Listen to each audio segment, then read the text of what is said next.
Buat lo teman-teman gua yang kerja kantoran dan merasa diri lo itu gak cocok kerja di kantor, lo ngerasa gak puas dari apa yang lo dapatkan dari kantor, dan lo juga gak puas sama jabatan dan jenjang karir serta kenaikan gaji yang diberikan sama kantor lo, mari merapat ke sini. Pernah gak sih lo berpikir, gua udah kerja keras banget, gua udah loyal banget sama perusahaan gua nih, tapi kok gaji yang gua dapatkan cuma segitu-segitu aja?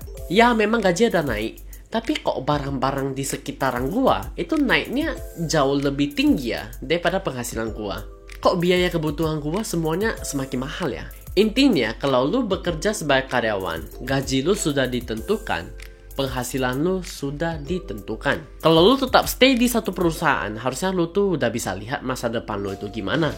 Teman-teman kerja lu yang kerja di sana 3-5 tahun, gajinya sekarang berapa? Apakah cocok gak dengan yang lo mau? Kalau gak cocok ya terpaksa lo harus keluar, pindah ke perusahaan yang bisa gaji lo lebih besar. Ini penting banget, lo harus tanya ke teman-teman sekitaran lo yang udah kerja lebih lama, supaya lo bisa tahu ekspektasi kenaikan gaji lo itu nanti bisa berapa. Tiap mungkin 1 tahun, 2 tahun ke depan, atau 3 tahun ke depan. Jadi lo udah bisa berekspektasi duluan. Gua dulu pas kerja jadi desainer, gaji gua itu awalnya 600.000 karena ya gua dulu kerjanya di sekolah dan gaji gua udah dipotong uang sekolah. Dan ternyata pas gua udah tamat sekolah, gua pindah ke perusahaan B, ya kan? Dan itu di sana gua dapat gaji 1,5 juta rupiah. Dan 3 bulan berikutnya gua pindah lagi ke perusahaan C, perusahaan properti. Dan di sana gue juga jadi desainer, gaji gue 2 juta rupiah. Awalnya gue udah nyaman tuh di sana, karena gaji gue kan naik terus kan. Tapi setelah 3 bulan gue kerja di sana, gue udah ngobrol sama temanku yang udah senior di sana, udah kerja di sana 3-4 tahun kalau nggak salah. Dan gue terkejut, gajinya itu ternyata hanya 3 juta rupiah. Dan dari sana gue juga udah mulai mikir kan, gue kalau kerja di sini 3-4 tahun ke depan, ya gimana gue bisa memenuhi kebutuhan gue, karena kan gue juga ada tanggung jawab untuk menanggung orang tua gue kan. Dari sana gue langsung out, pindah ke bidang lain jadi marketingnya, karena gue tahu kalau gue kerja di sana jadi desainer aja dengan posisi yang sama, gue gak akan bisa kaya. Di sini ada 2 tipe orang ya, ada yang setia banget sama perusahaannya. Ini biasanya anak emas perusahaan nih, karena tipe ini orangnya itu setia banget sama perusahaan. Gajinya naik dikit, naik lambat gak apa-apa, yang penting kerjaannya itu nyaman dan juga stabil. Tapi ada juga orang yang seperti kutu loncat yang pindah sana sini untuk mencari opportunity. Mencari opportunity itu adalah mencari kesempatan perusahaan yang mau gaji lebih besar. Jadi kalau lu lagi kerja di perusahaan A dan ada perusahaan B yang mau hire lu dengan gaji lebih besar, lu pasti akan pindah. Dan 2 tipe orang ini ada plus dan minusnya. Plusnya kalau lu setia, maka lu akan jadi orang kepercayaan. Dan mungkin suatu hari lu akan diberikan jabatan atau di posisi tertentu yang lebih baik. Minusnya ya belum tentu lu akan dikasih kesempatan seperti itu. Belum tentu gaji lu juga bisa nutup kebutuhan lu ke depannya, karena kan naiknya lambat ya.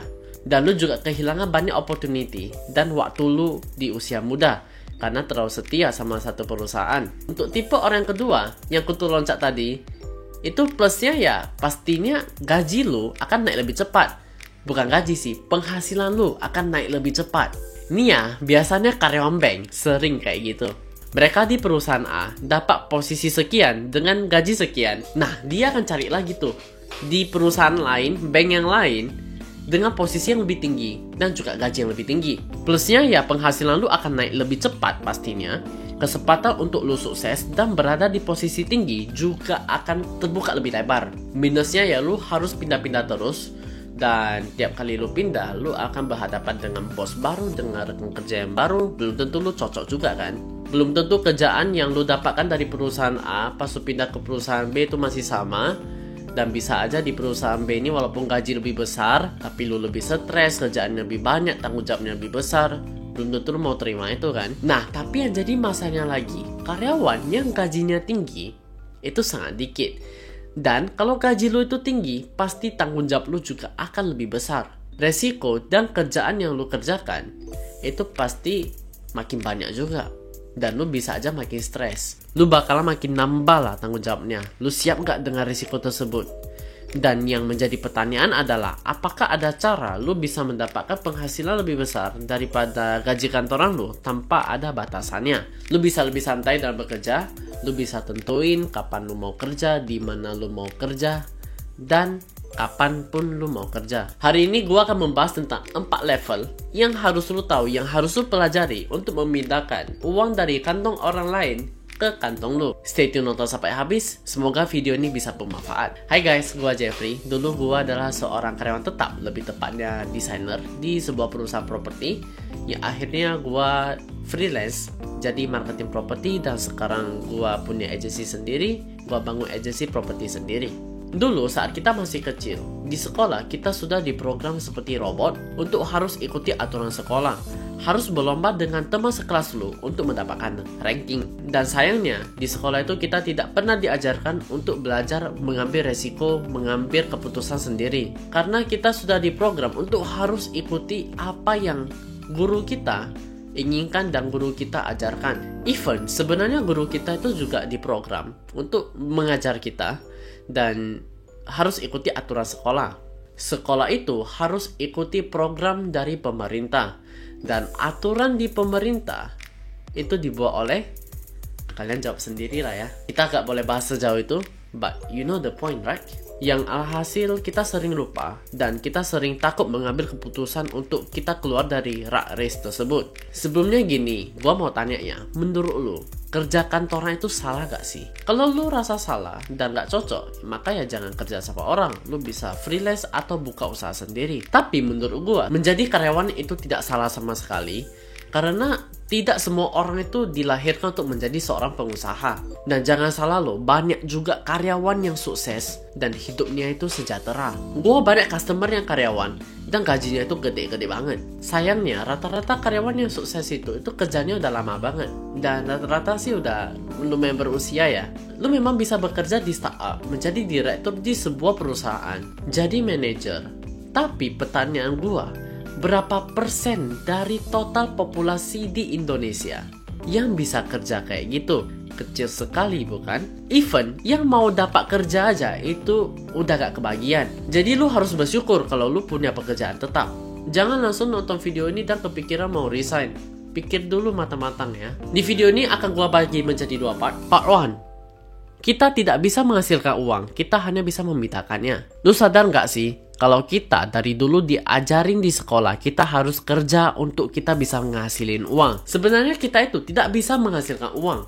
Yang bisa menghasilkan uang adalah bank sentral. Karena mereka adalah satu-satunya lembaga yang berhak untuk mencetak uang. Kita, masyarakat, hanya bisa memindahkan uang dari kantong orang lain ke kantong kita. Nah, pertanyaannya adalah, apa yang membuat orang mau memindahkan uangnya dari kantong mereka ke kantong kita?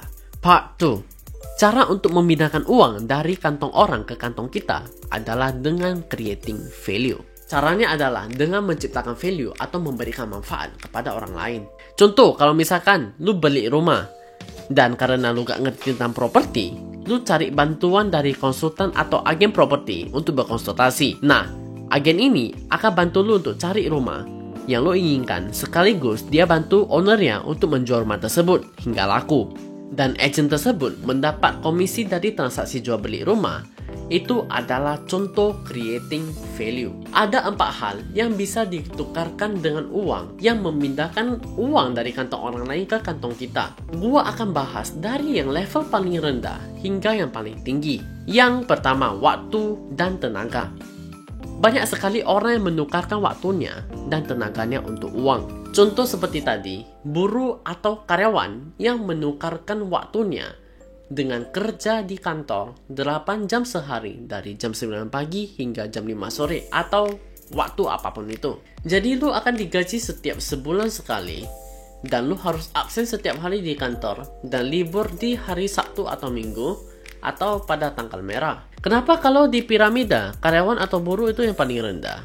Karena lu harus pikir, di dunia ini yang paling berharga itu adalah waktu. Setiap waktu yang lewat 1 detik, 2 detik itu sudah tidak bisa balik lagi. That's why kenapa waktu itu sangat berharga. Karena orang yang sekaya apapun tidak bisa membeli waktu untuk dirinya sendiri, tapi bisa membeli waktu orang lain untuk mengerjakan pekerjaan dia atau menggantikan pekerjaan dia. Waktu itu sangat penting, sementara kita sering menyia-nyiakannya dan malahan kita menukarkan waktu kita untuk uang yang dicetak dari angin. Yang kedua, produk dan jasa. Lu menciptakan sebuah produk barang yang bisa dijual ke orang lain, atau lu memberikan dan menyediakan jasa kepada orang lain. Contoh yang pertama, yang parang tadi ya. Ini adalah mic yang dibuat untuk merekam suara, supaya suara gua lebih jernih dan lebih enak didengar. Jadi gua butuh banget mic ini, sehingga gua trade uang gua untuk mic ini. Contoh kedua, yang jasa. Seperti yang agent properti tadi, memberikan jasa untuk membantu owner menjual rumah atau membantu customer cari rumah. Atau kalau mau dua contoh ini digabung jadi satu, itu seperti lu memesan makanan dari ojol. Lu disediakan barang yang lu bisa makan, dan lu juga disediakan jasa dari pihak ojol. Dengan menghasilkan produk atau jasa, kita tidak perlu kerja terikat selama 8 jam sehari. Setidaknya ini lebih menghemat waktu kita.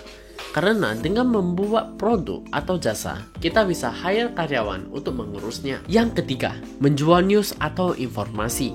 Kalian sadar gak sih kalau internet itu merevolusi perputaran informasi? Kalau kalian jualan informasi, kalian itu bisa mendapatkan uang yang banyak tanpa harus keluar modal yang besar. Contoh nih, kalau lu mau buat mic kayak gini, lu harus desain dulu, research dulu, beli elektroniknya, beli bahannya. Itu semua kan mahal kan. Modal kalau kalian mau buat kayak gini itu cukup besar. Kalau jualan informasi itu jauh lebih simple, karena hanya menggali isi otak lu untuk dijadiin buku, media, dan lain-lain. Alhasil, margin atau profit yang dihasilkan dari jualan informasi itu ya jadinya gede banget. Contohnya banyak influencer yang buka kelas, webinar online, jual buku, jual artikel, dan lain-lain. Yang keempat, yang paling keren adalah capital. Ya benar, lu bisa menggunakan uang lu atau intellectual property untuk menghasilkan uang. Itulah kenapa orang kaya bisa makin kaya. Lu pasti sadar banget orang itu bisa kaya banget adalah karena investmentnya. Misalkan nih, lu invest uang lu ke teman lu yang jualan makanan atau mungkin jualan hal lain lah ya. Habis itu lu bisa dapetin bagi hasil tanpa lu harus kerja apapun. Lu tidak menghabiskan waktu lu cuma nyuruh uang lu sebagai budak lu untuk bekerja buat lu. Kalian juga bisa invest di saham, properti, kripto, dan lain-lain. Pokoknya untuk mencapai level keempat ini, itu perjalanannya itu pasti panjang banget. Karena build capital yang gede, itu gak gampang. Tapi kalau lu bisa di posisi ini, it's time to enjoy your life bro. Kita sudah tidak diatur oleh waktu untuk bekerja. Kita sudah tidak ditunjuk-tunjuk oleh bos lagi. Dan yang paling penting adalah, kita yang mengatur waktu kita. That's it guys, kalau kalian rasa video ini bermanfaat, jangan lupa untuk like, share, dan juga komen di kolom komentar. See you in the next video.